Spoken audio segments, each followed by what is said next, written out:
Welcome again, everyone who is just now joining. Today's discussion will focus on two types of tools, both zone-based approaches to promoting healthier streets and mobility options and reducing vehicle travel. Those are zero-emission areas and congestion pricing. Now, let's welcome the three ITDP presenters who are joining us today. We have Dana Yanoka, a senior research associate at the Global Office, who is the main author of the Taming traffic report. Dana will moderate the discussion and the Q&A portion of the webinar. We also are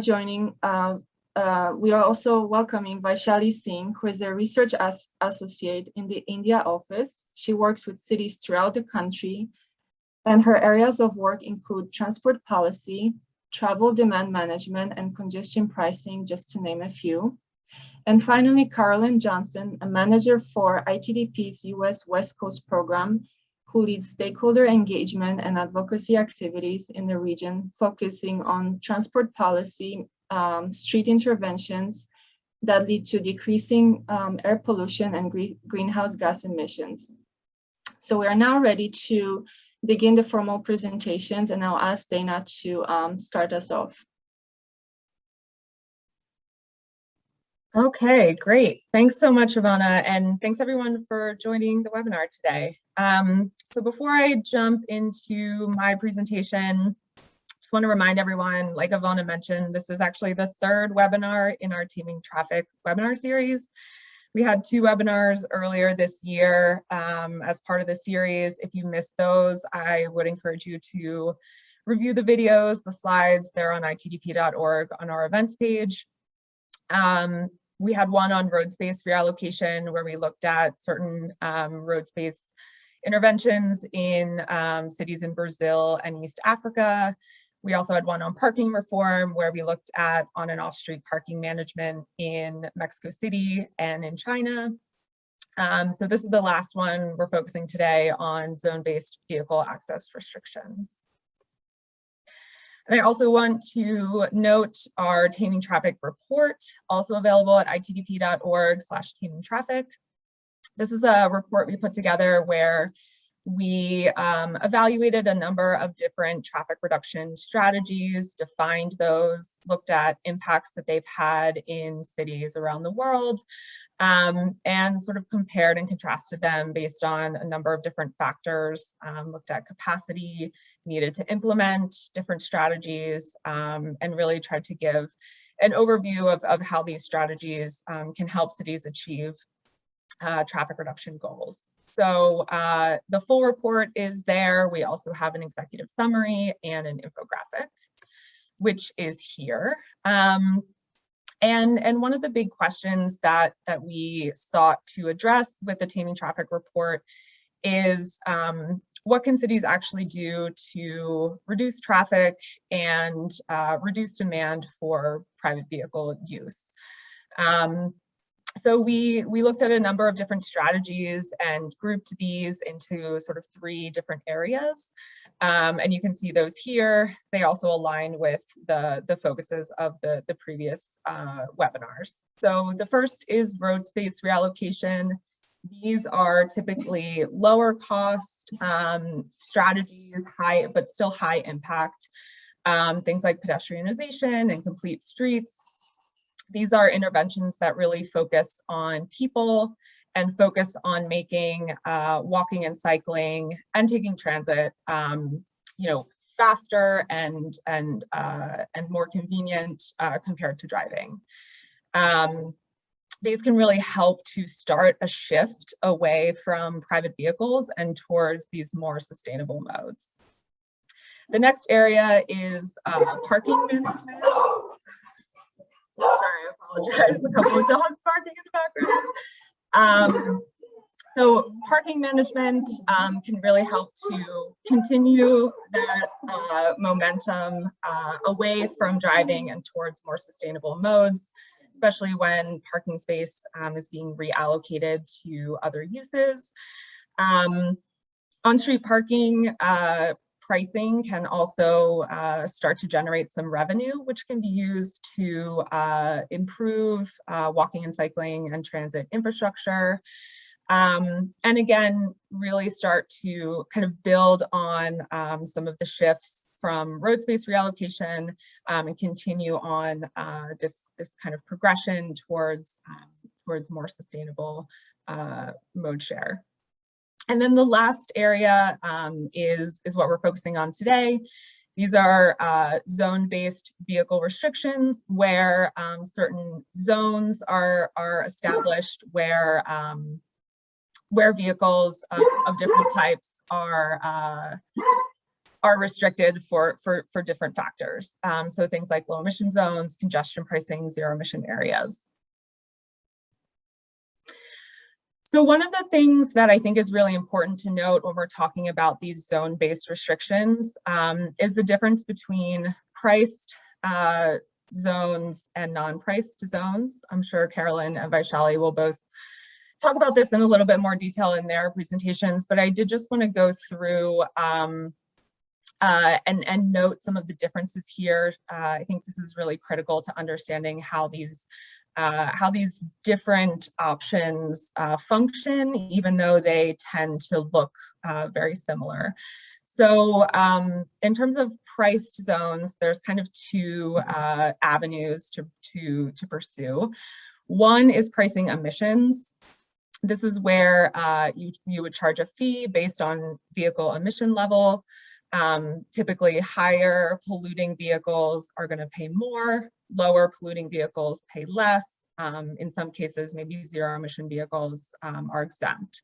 But regardless, most, if not all, vehicles are still paying to enter the zone. This is typically referred to as a low emission zone.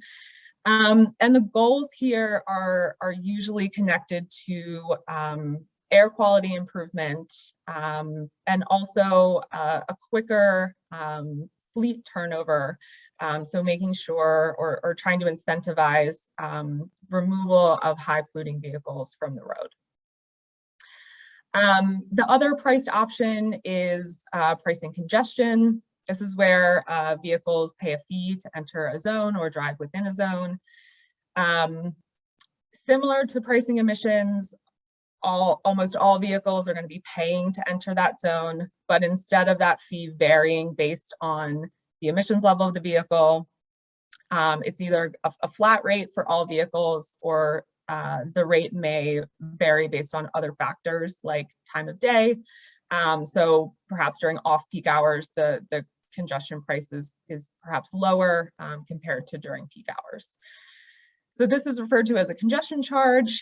And the goals here are a little bit different. So this is more of a strategy to actually reduce vehicle trips, particularly single occupancy vehicle trips, and start to shift those trips to other modes where they can, and also to disincentivize private vehicle use. And then the other option here is not to have a price to enter the zone, but actually just to restrict, to be stringent about restricting entrance by certain vehicles to the zone.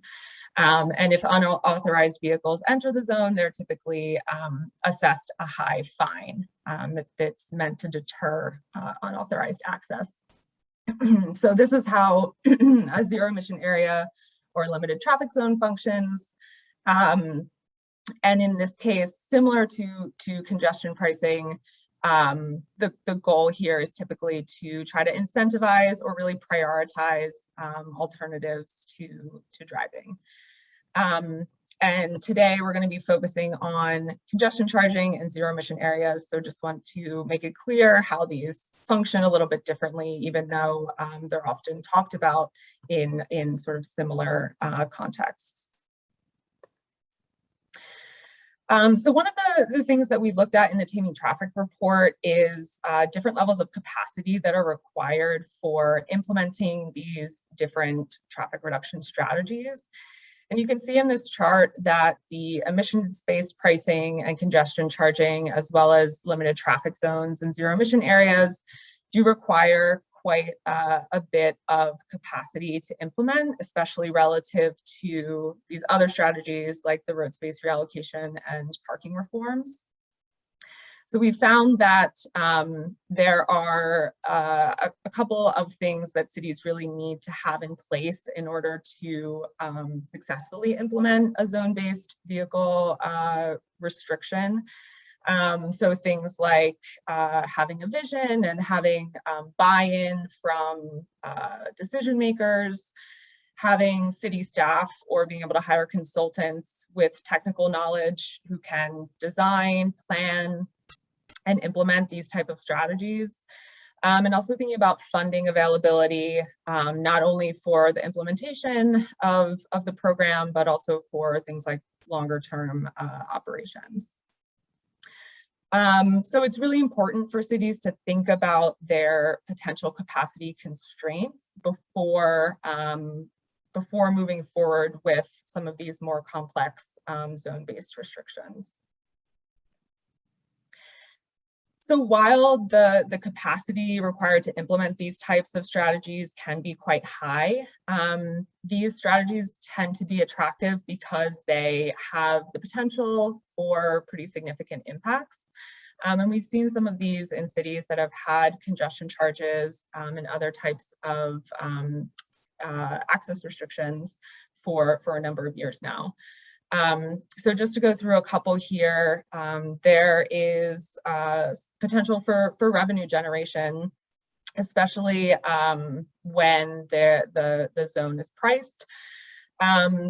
Revenue can really help strengthen the program in the long term. It can help to support improvements to things like transit, cycling, and walking infrastructure.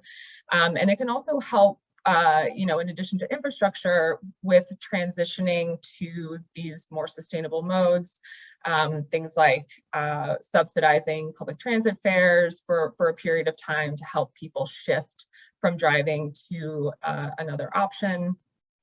So you can see that the numbers here for London and Stockholm's congestion charge revenues quite high compared to their operating costs.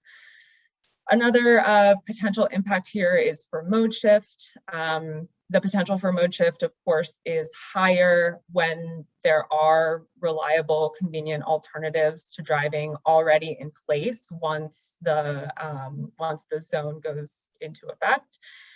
So a good example of this is in London. After the congestion charge was introduced, bus and bicycle ridership increased. So that sort of indicated that there were options for people who no longer could afford to or wanted to pay the congestion charge.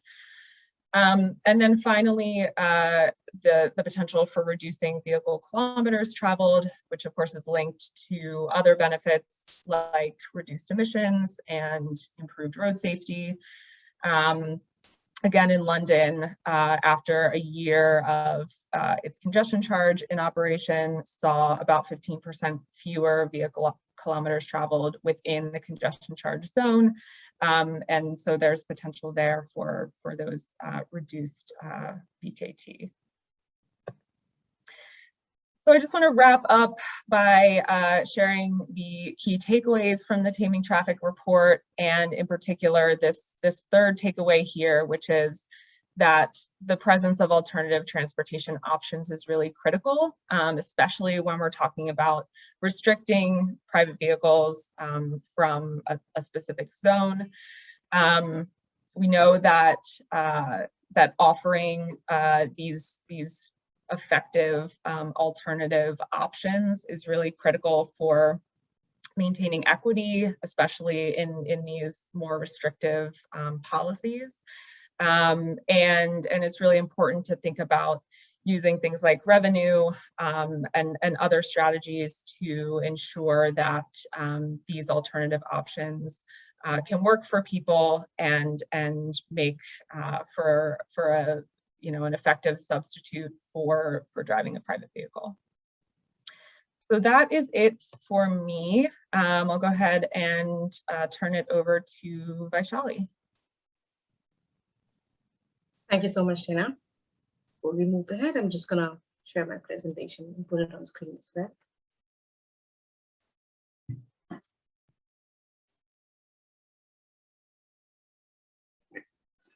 Hello, everyone. Thank you so much for joining us today for this webinar. And just to give you a brief context on what this congestion pricing study is about, so we actually did it in India, in the city of Maharashtra, in Mumbai. So the study was conducted by the ITDP India program to assess the implementation of congestion pricing. And in doing so, we also developed the entire methodology of developing congestion pricing and implementing congestion pricing in any city as well. So I hope there could be a few takeaways for everyone here on this webinar from the study that we have done. And it would be helpful for other cities who are thinking of implementing congestion pricing as well. So to give you a brief overview of what the city of Mumbai was and why there was a need for congestion pricing. And, as Dana had said, there are various forms of these measures which can actually lead to the same result. But then in some situations, you do need the extremes to be there. And Mumbai was one such situation where if we look at how the mode share is, there are 51% people who walk and cycle, 30% people who use public transport, and just 19% people who travel by private vehicles and taxis. But despite that small percentage of people traveling by the private vehicles, their numbers has been growing tremendously over the last few years and over the last few decades as well. So there was a 3x growth in the last 15 years alone in the number of private vehicles which are owned by the people in the city of Mumbai. And what this is leading to is that people are getting stuck in the city every day. Now, just to give you how severe the congestion is, so TomTom, one of these mapping service providers across the world, actually mapped the congestion levels. And in 2019, Mumbai was actually given the status of being the most congested city in the world. And when a few surveys were done, it was realized that an average person living in Mumbai loses an hour to congestion every day. That's the severity of congestion which is there. And most of it, it's just not that they're just getting stuck in congestion, they're actually losing a lot on their personal time. There is a lot of pollution which is also being caused from the vehicles just standing there in congestion, and of course, a lot of productivity loss. So when it was estimated by us, we estimated that the city, by not being able to productively contribute to the economy by getting stuck in congestion in an hour, they actually lose around $485 million a year. So that's the amount of loss that you have by just the people getting stuck in congestion. And this is because if you look at the mode share, there are only 19% of people who are traveling by these private motor vehicles. But if you look at the road space that they consume on road, they actually occupy 82% of the road space. And that's the inequitability which is there in the kind of distribution that the private motor vehicles get to enjoy. Now, so to analyze these kind of traffic patterns, what we had done was we looked at the traffic across the entire city of Mumbai. So the map here right now is what Mumbai looks like. It's a city surrounded by the ocean, so there is not much scope for expansion in terms of the road network. It's a pretty compact road network with a very large number of vehicles which are actually plying on roads. So what happens is, because of that, 55% of the traffic in peak hours actually crawls at speeds of less than 20 kmph, which is somewhere around 12.5 miles per hour. That's how the speeds are mostly in most of the areas across the city. So for the congestion pricing study, we actually analyzed it and identified that the two main areas in the city, which is the southern and the western part of the city, are the most congested. So to go ahead with congestion pricing, you have to identify key areas, as Dana had said, a critical zone or a corridor where if you implement congestion pricing, you can actually achieve the highest amount of impact. And that's what we had done in the city of Mumbai as well. We identified a major corridor and 8-lane road, which was carrying a large amount of people, and the travel patterns are such that people usually travel from north to south. So if you put that on a single road, plus at a few cordon points, because of the way the geography of Mumbai is, you would be able to control most of the traffic in the city. So that's the kind of analysis which was done. Just to give you a quick overview. So these were the traffic volume counts, the number of vehicles which actually run on roads. And when you actually analyze it according to what the optimum speed is, so on a road which is not a highway, the optimum speed which has been categorized by the Indian government is somewhere around 20 kmph. And if you look at that yellow line which is there on the screen, so all of these vehicles which are above that line were actually over the limit that you need, the number of vehicles that you need to achieve that 20 kmph speed. So what Mumbai needs is actually to reduce all of these number of vehicles so that they can operate at an optimum speed. So with just a 17% reduction in an overall traffic on the highway, which was analyzed, and a 3% reduction in the southern part of the city, which was there, you would actually be able to achieve pretty good speeds across the city. Now, how you can achieve that is through a few modes. You can, of course, ask people to avoid unnecessary trips. You could also shift people to more sustainable modes of transportation through measures like congestion pricing, parking management, vehicle quota system, etc. And the last but not least is, of course, to improve the public transportation and the street designs as well, so that people have more comfortable modes to travel. Now, the one that we actually looked at is congestion pricing. To give you a brief overview of what congestion pricing is.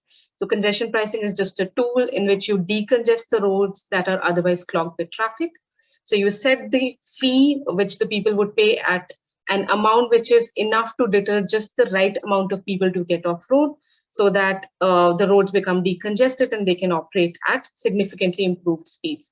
So by paying for congestion pricing, those people are just not paying to use the road, but they're actually paying to get a better quality of service as well, because you've taken a few vehicles off road. Now, when we did this study, of course, you can't do this by, just a few people being involved. You need the buy-in from the government, you need the buy-in from the citizens, and that's what we did for this study as well. We actually conducted a few roundtable meetings with the government officials, which included people from the municipal corporations, from traffic police, from different regional planning authorities which are there in Mumbai. All of them were invited as stakeholders in the meeting, and their opinions were taken on what they feel about congestion pricing, how it would be implemented, and just to get an overall buy-in for the project. Apart from that, we also had a lot of workshops with external experts as well to get their opinion on implementing something like that in the city of Mumbai. And with people as well, we had actually focus group discussions in different parts of Mumbai to get a qualitative aspect of how people perceive congestion pricing, what they feel about it. And of course, we also conducted some user surveys across the city of Mumbai to, again, make sure that we get the right approach to congestion pricing and we get to know what people feel about congestion pricing as well.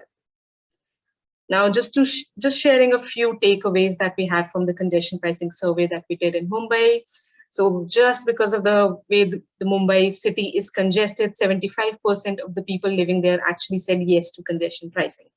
So that kind of public engagement actually helps you build the case for implementing something like this, not just with, to make sure that it's a success, but also sometimes you might get some opposition from the administrative or the political people in the city. So when you do a survey like this and you know that this is what people actually can look forward to, that's a concept that they're actually willing to take up and test, you can convince that administrative and bureaucracy as well to take up the pilots. And we actually did a series of surveys, and 75% of them were willing to take up congestion pricing, and a lot of users were actually willing to shift to public transportation as well in case. So the 25% of the people who didn't want congestion pricing were actually willing to shift to other modes of transportation. One interesting thing which we found out was that a higher percentage of car users were willing to shift to public transportation as compared to two-wheeler users. So India, in the country, especially in Mumbai and other cities in India as well, there is a large amount of two-wheeler users. And because of the flexibility the vehicle offers, they were actually less willing to give up that vehicle as compared to car users who are more stuck in congestion because of the amount of space that they occupy. So that was an interesting finding that we found out. And of course, so congestion pricing doesn't take away all of your choices. You definitely do have choices to travel at a different time when congestion pricing is not there. When congestion is not there, you can take an alternate route as well to reach your destination, a route which is currently may not be congested, but still is not being used by people. You can actually nudge people to use that route more often. And as you can see, that is the option which a large number of two-wheeler users wanted to take. They just wanted to switch their alternate route, even if they had to travel a longer distance because of it. First shift to another mode or shift your working location. But of course, a very small percentage of people were doing that.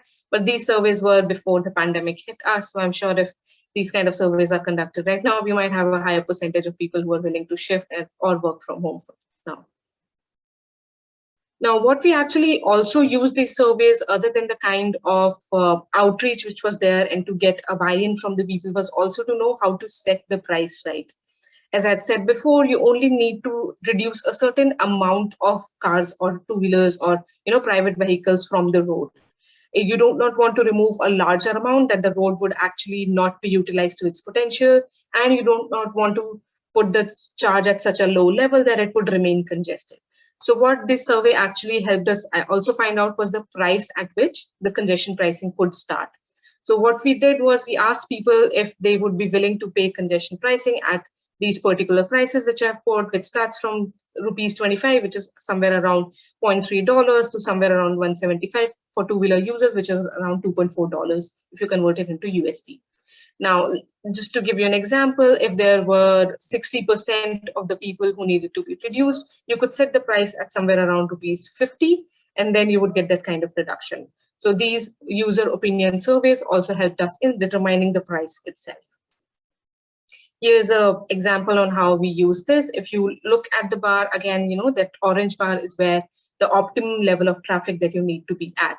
Now, for each of them, we had the amount of reduction which was required. So at around 12 to 1 p.m. in the afternoon, we just need 21% of the traffic to be reduced. And you could set the price accordingly for two-wheelers. For cars, different surveys were carried out for two-wheelers, car users, and for vehicle users as well. Heavy vehicle users as well, to come out at different prices. Now, how congestion pricing works is when you need a larger percentage of vehicles to be reduced, you would set the price higher. For example, when we just needed around 18% of the traffic to be reduced, for cars, the price could be at somewhere around rupees 50, but when you, in the peak hour, when you needed 32% of the traffic to be reduced, the charge would went up to 65 rupees because you need a higher percentage of traffic to go off-road. So this was also something that the surveys were used for, to come up with the optimum charge that you can put to make sure that the road is utilized optimally. Now, the impact of it was also something that we analyzed because we prepared a full report, a full implementation report, which is actually out there in public domain. If someone wants to actually read up on the full report and find out how we did the entire planning and implementation of congestion pricing, you can go through the full report. In the report, we actually did estimate what the benefits of congestion pricing would be. So other than the obvious benefits of improvements in speed, which the private vehicle users and other users would enjoy, there was actually a significant reduction in emissions as well, because now there is less congestion, less people are getting stuck in congestion. So there was around a 19 to 20% reduction in emissions as well. Other than that, we also found out that you would also be able to do some health cost savings because this pollution was leading to a lot of impact on people's health. There was a lot of fuel which was wasted, and there was also a decrease in productivity that people could have used that time that they spent in congestion otherwise. So again, while we did the calculation, there were a savings of somewhere around 485 million USD by just implementing congestion pricing. Now, these are the savings which would not be there in terms of monetary costs, but these are something which would actually matter to the people a lot because it affects their day-to-day living. Now, what this money could actually be utilized for, and some ideas about the equity would also come in, is to make sure that congestion pricing is just one side of the story where you're using something like this to reduce the number of people which are out there on road. But what you need to do simultaneously with it is also to improve your public transportation and walking and cycling infrastructure as well, so that people who want to shift to a public transportation or a walking or cycling mode actually have better quality infrastructure to shift to. So that's the larger goal that you would want to achieve. Not to say that you cannot implement congestion pricing without improving them, but it's always good to actually use all of that revenue to improve it. So what all of this revenue, in case of Mumbai, could be used for is to expand their street network, the complete street network, to somewhere around 1,100 kilometers across the city, and to add 6,000 more buses to the fleet so that the journey becomes more comfortable, it's much more frequent, it's much more reliable for the people. When we did some cost estimates, we found out that congestion pricing could actually fund 40% of the sustainable transport cost, which was required to improve this kind of infrastructure. So that's a huge revenue source that a city could utilize and then give it back. In a way, you are actually bringing equality back to the citizens, where in the beginning, if you remember, around 82% of the road space was going to 19% of the people who are using just who are using private motor vehicles. So now you're actually bringing it back, you're utilizing all of that revenue to make sure that you provide a better quality of public transportation. So from our broad calculation, somewhere around $2.2 billion could be generated from congestion pricing over the next 15 years, which could very well fund a lot of the sustainable transportation projects in the city. That's all from this presentation. Yeah, over to you, Carolyn. This is great, Vaishali. Thank you so much. And on to you, Carolyn. Great, thank you. Thank you, Vaishali. All right. All right. So today I'll be talking about zero emission planning in Los Angeles. And before I jump into the presentation, I just wanted to talk a little bit about this photo, which is a photo of Ciclovia, which is an up to 10-mile route of continuous car-free streets that travels around the city quarterly, and is inspired by Bogota's Ciclovia. And it's just a really wonderful way for Angelenos to experience their city in a different way. And we hope will kind of help spur some momentum for a zero emission area in Los Angeles as well. So today I'll be talking about kind of what is a zero emission area? What's the definition that we're using here today for Los Angeles specifically, and what has the process been like for Los Angeles to figure out how to contextualize this for what's right for the city. And then I'll talk a little bit about how the city can do that. So really, zero emission areas are an evolution from low emission zones, and Dana talked a little bit about low emission zones, which are opportunities for cities to make emission standards and restrict or ban cars into a zone, usually a central business district, based on a certain emission standard. And they started in Europe in the 90s, and they've been replicated in over 200 cities around the world. And they're really a reaction to initially to lacking emission vehicle standards at the regional level in the EU. And they've been really successful in reducing major air pollutants from vehicles, as well as incentivizing a shift to cleaner vehicles in those cities. But over time, there's been a movement to make them even more strict. Sometimes the air pollution reductions aren't enough to really improve human health. And so you see cities like Amsterdam and London. London is now implementing an ultra low emission zone. Amsterdam's is a zero emission zone.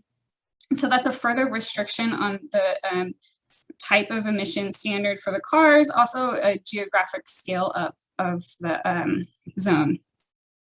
For Los Angeles, they're really coming to a zero emission area from the C40 Green and Healthy Streets commitment. So this commitment has been signed by over 30 cities around the world, and it includes a commitment to establish a major area of the city as zero emission by 2030.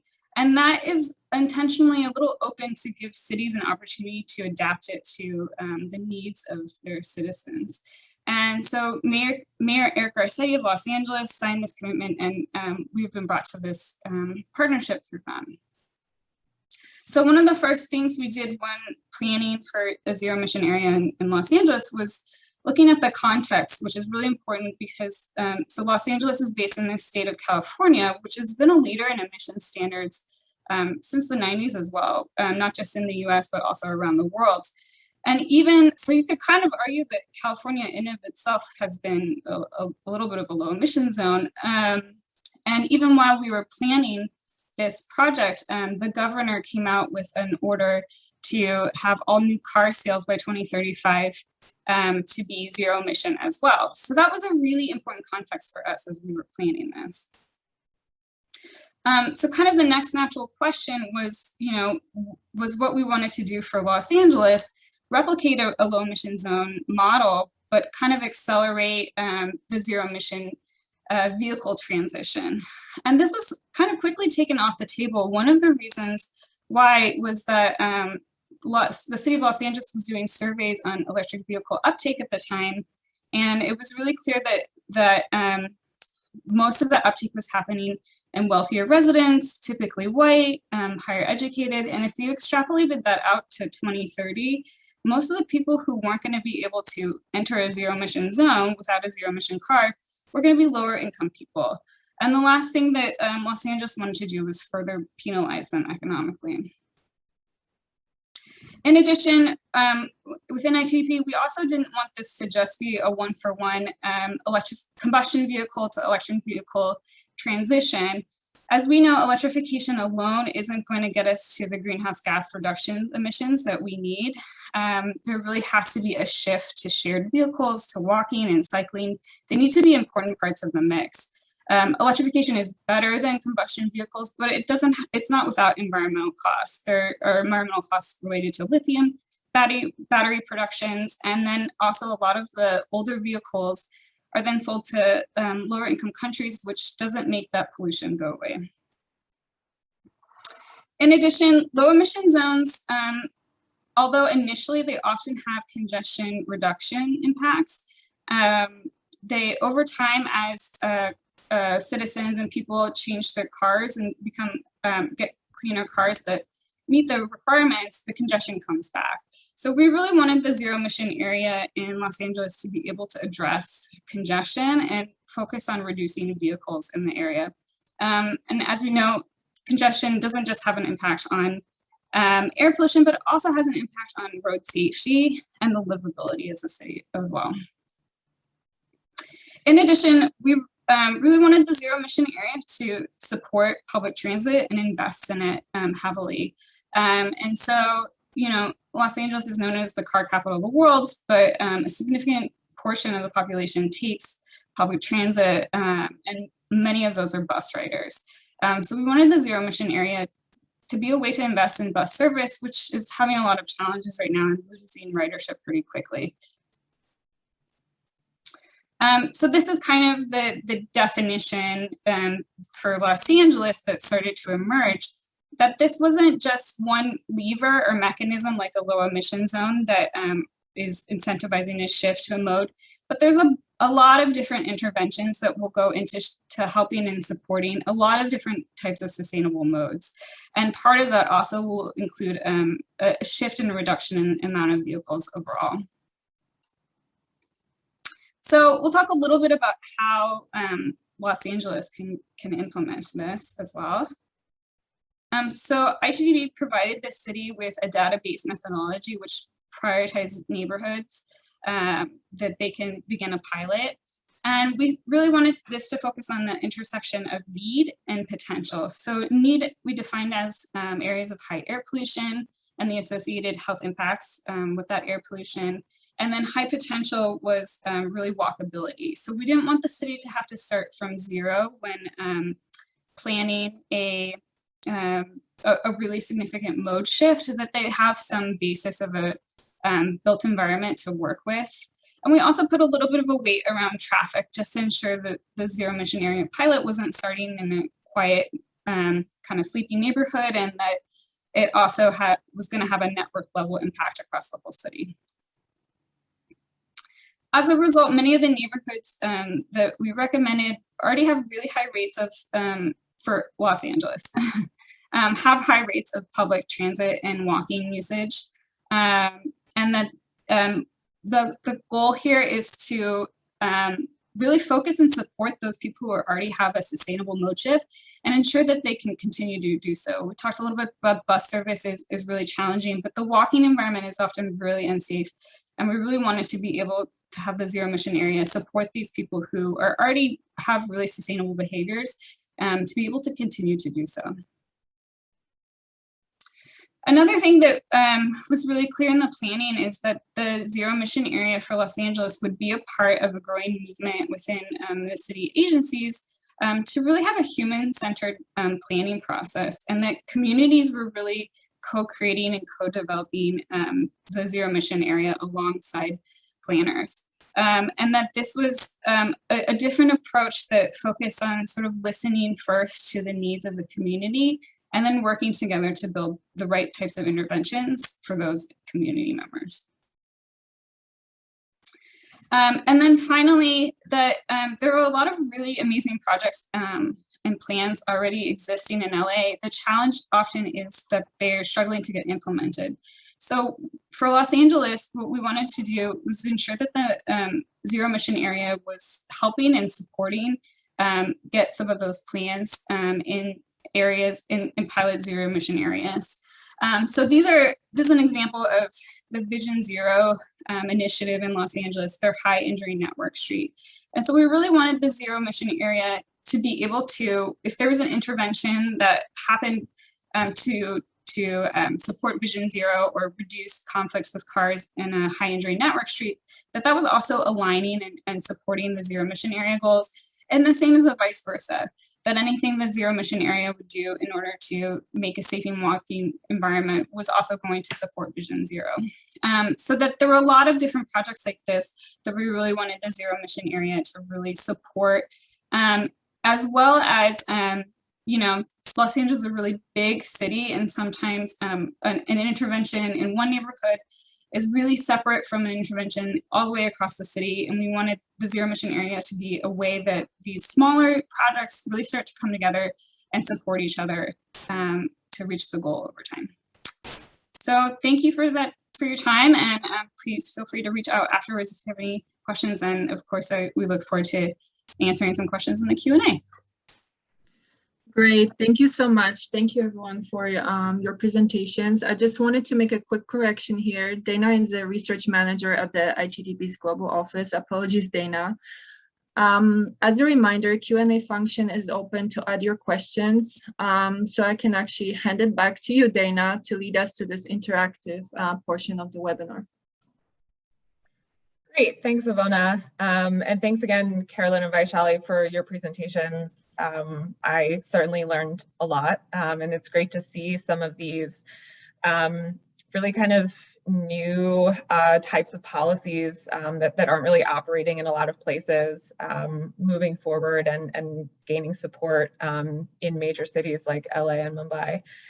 So we have a couple of good questions in the Q&A, but I think I'll actually start with something a bit more broad, just to kick us off. So Vaishali, I thought you had a great kind of quote from your presentation where you said that congestion pricing is only one side of the story.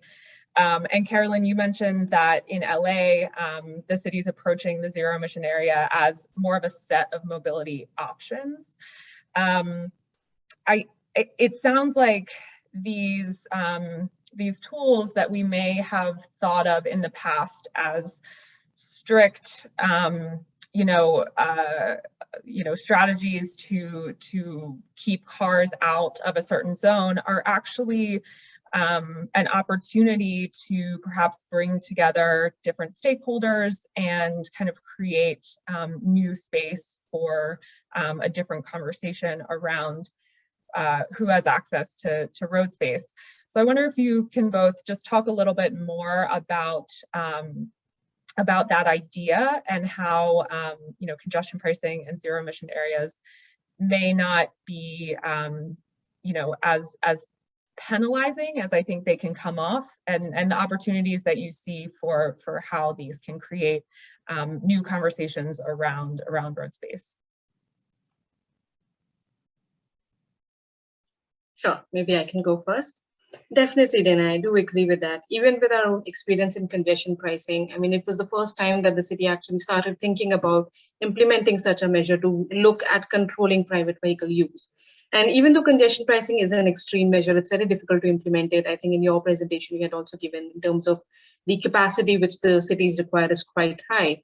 But even if you start off with that conversation, it does open a lot of doors for the bureaucrats, for the administrations and departments to actually think of other measures as well.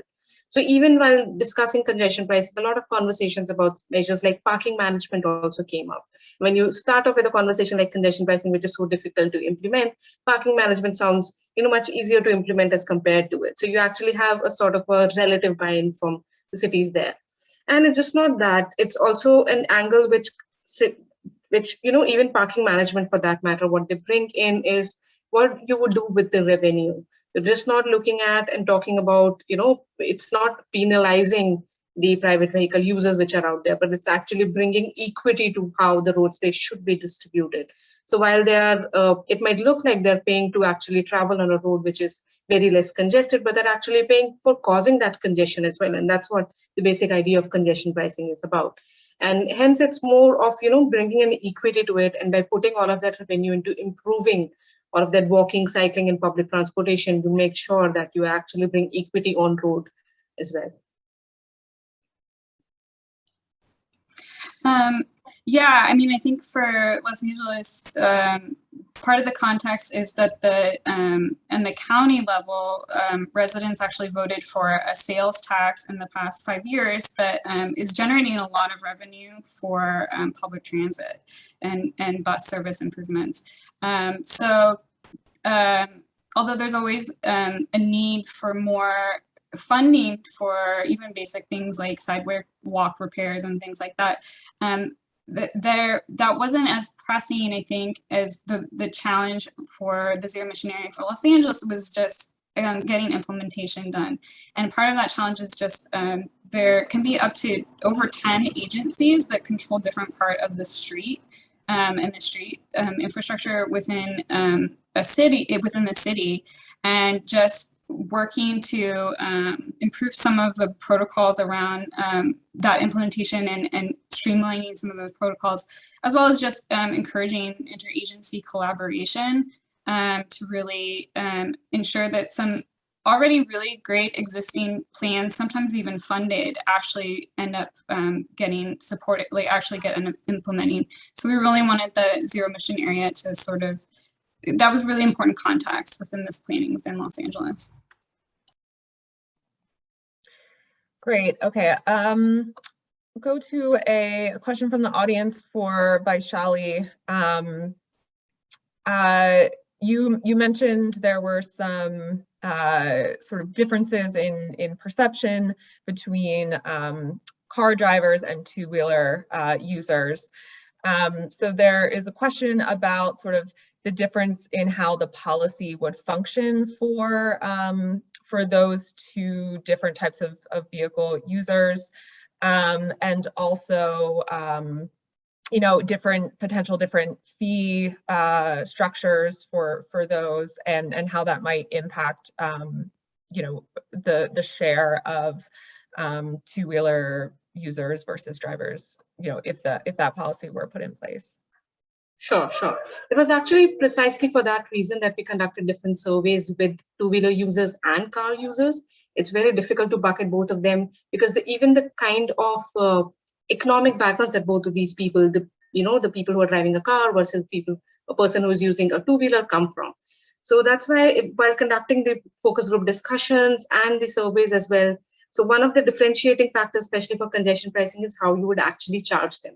If you looked at the kind of pricing that we had put in, first the charges were actually, we came up with the price charging by asking these particular users itself, what is the price that you are willing to pay? So even though a car two-wheeler user is, more or less occupying half the space of what a car user is, it's not necessary that the price point at which they would pay would also be half. Because of their reluctance, which is out there, the price point could be higher or it could be lower depending on their economic viability. So that was one factor that we considered in terms of pricing. The pricing was given differently for two-wheelers and car users. And secondly, the pricing was actually determined by taking into the kind of, the kind of charges that they would be willing to pay. And in terms of policies, of course, yes, it's very difficult to implement such a thing on two-wheelers because it's here, especially, they're actually very large in number. They're very reluctant. They don't occupy as much space as the car users do. And because of the flexibility it orders, they are very, very less willing to give it up. So, well, again, congestion pricing is just one side of the story. There is improving public transportation, but there is also controlling the overall amount of vehicles that are running in the city. So like the Singapore city has, having a vehicle quota system where we're actually able to control the kind of vehicles, number of vehicles which the city people can own. Those kind of measures do also come in if all of those vehicles go up to an insane amount where you're not able to control it even with these kind of measures. But with congestion pricing, it's relatively easier to target a particular user by just increasing or decreasing the price depending on how well they're responding to it. Great, thanks, Vaishali. Okay, a question for Carolyn. Can you talk a little bit more about the political support and kind of general public acceptance around either the zero emission area project or general, kind of more general projects of this type in LA, and you know, whether that shifted over the course of the project? Yeah, it's pretty important. In general, Los Angeles is there have been a couple really high profile cases where in different city council districts, some things that are usually called a road diet have been implemented, and they've received really negative public backlash. And I think that has led to a lot of challenges and sort of doing some similar work moving forward. But there's also been a lot of lessons learned with some of these projects and bike lane implementations as well, which is to really listen to the mobility needs and really understand the neighborhood that that this is going to be implemented in, and where they're coming from, and really understanding what the current mode share is, how people actually get around, what are they actually looking for, you know, what are types of car-free spaces that would resonate with their communities. And Los Angeles is a really diverse city. You know, overall in the county, 1 in every 3 people are born outside the US, and they don't have uniform needs. And on top of that, so there's a lot of heterogeneity. There's a lot of differences between each neighborhood. There's a lot of differences between each like households even, and groups within each neighborhood. So it's really important to have a good understanding of not just the statistics and the demographics and the numbers behind the neighborhoods, but have deep conversations and really understand what their mobility needs are first. And then design around that, because there's so many different ways you can achieve this goal.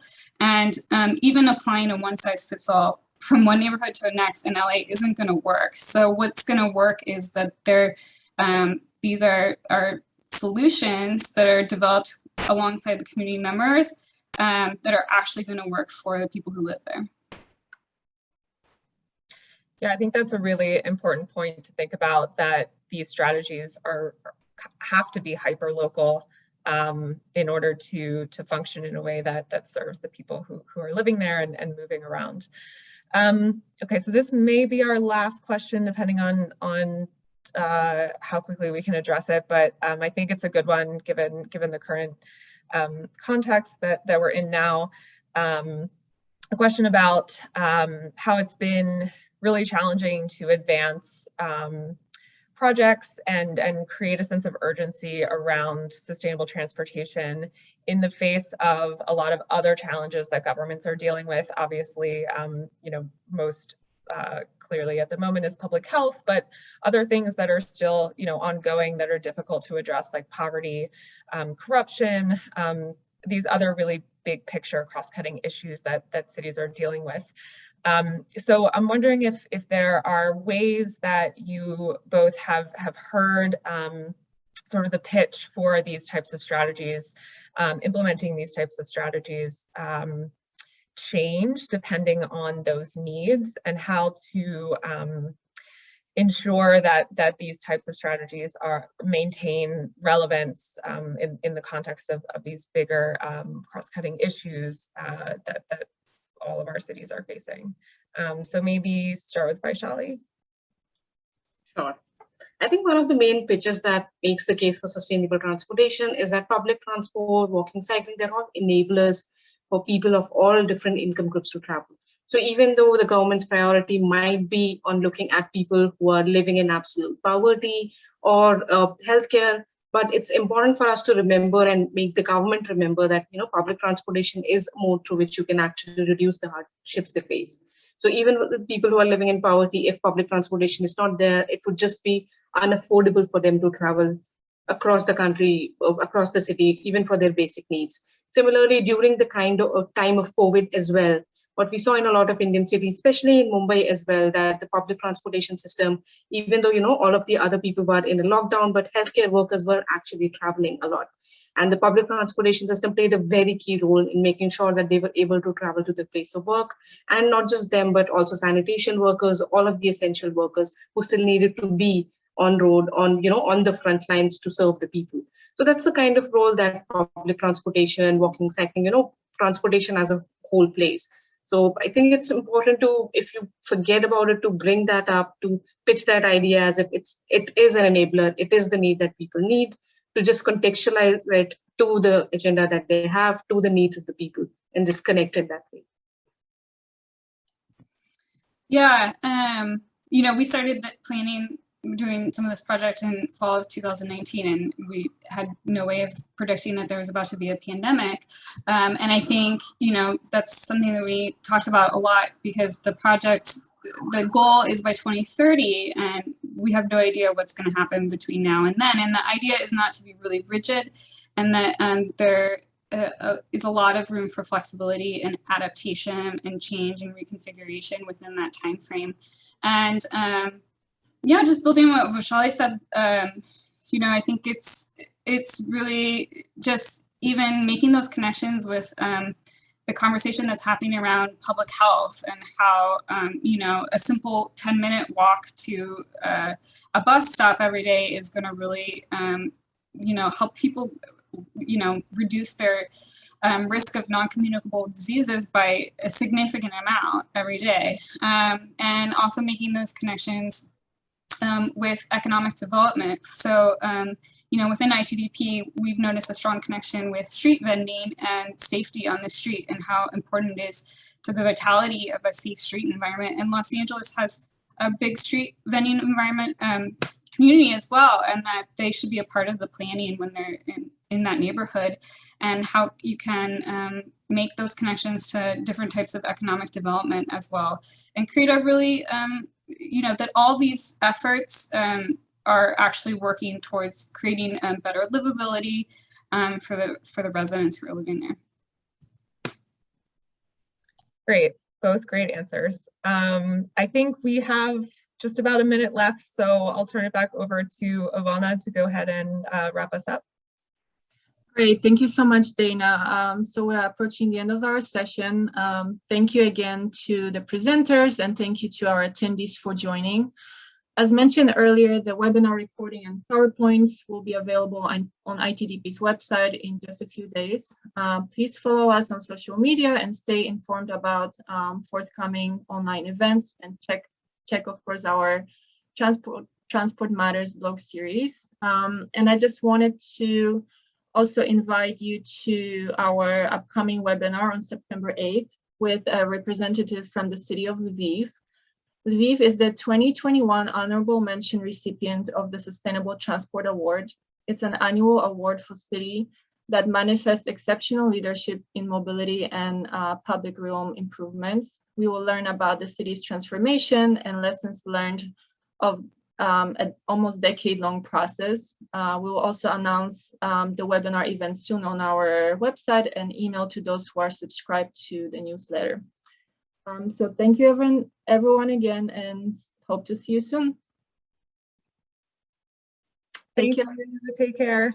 Bye-bye. Thank you, everyone.